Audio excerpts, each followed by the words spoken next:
Good morning, students. Welcome to geography class and welcome back again in chapter number 8, weather and climate. And in this video, children, we will read next 3 features that affect the climate of a place. Now the next one is distance from the sea. Land heats up faster, as we all know that land heats up faster and cools slower than water. This factor affects the climate of the coastal region. They are affected by the distance from the sea, wind blowing from the sea to land and land to sea.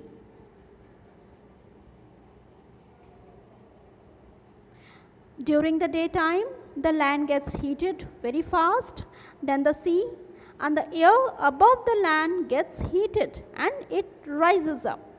And the cool air from the sea rushes in to take the place. And this is called sea breeze. The opposite happens at the night and land cools faster than the sea.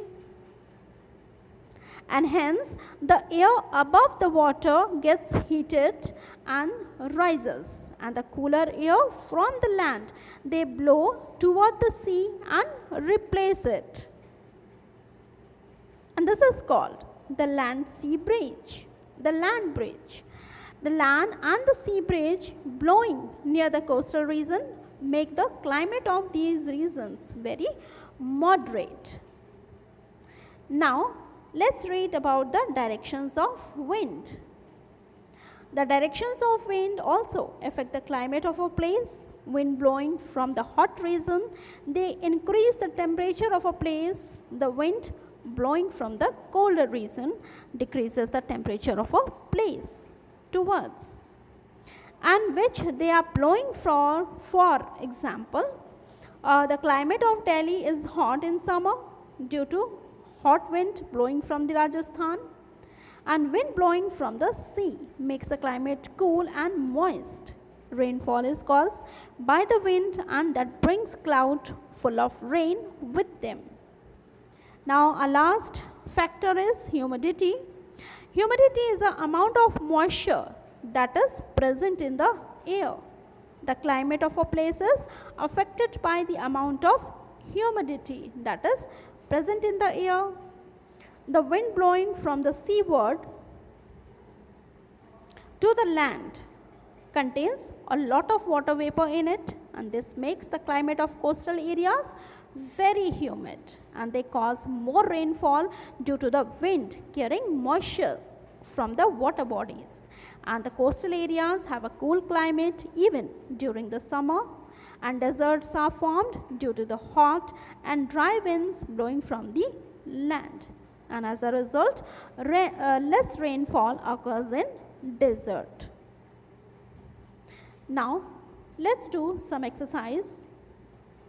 Your first exercise is take the correct answers, and your question is, on which of the following does the climate of a place depend? And the answer is location. Next one is, which of the following is used to measure rainfall?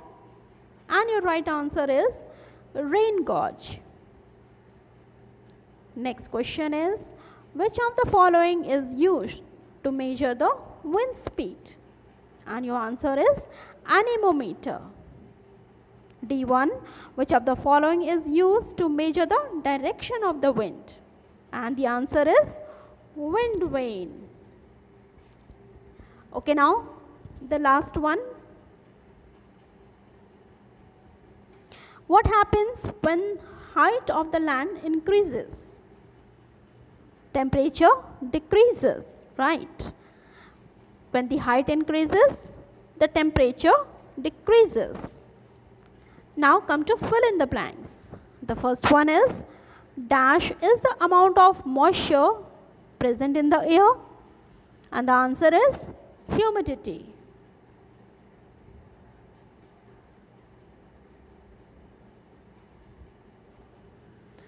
Next is, Places near the poles receive dash heat of the sun, and places near the pole always receives less heat of the sun because they are slanting.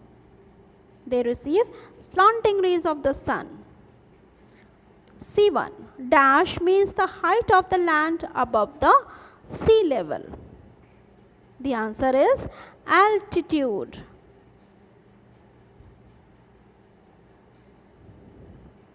Last one is wind blowing from hot regions dash the temperature of the place. Wind blowing from the hot region always increases the temperature of the place. Now come to the last exercise, that is true and false. The first one is the climate of a place remains the same for many years. This is true. Second one, weather changes all the time. This is also true. The distance of a place from the equator does not affect the climate of the place. This is false because it always affects the climate of a place. The temperature decreases as the height of the land increases. This is true statement. And the last one is a wind vane is used to measure the speed of the wind. This is false because wind vane is used to measure the direction of the wind. So that's all in this chapter, children. Thank you.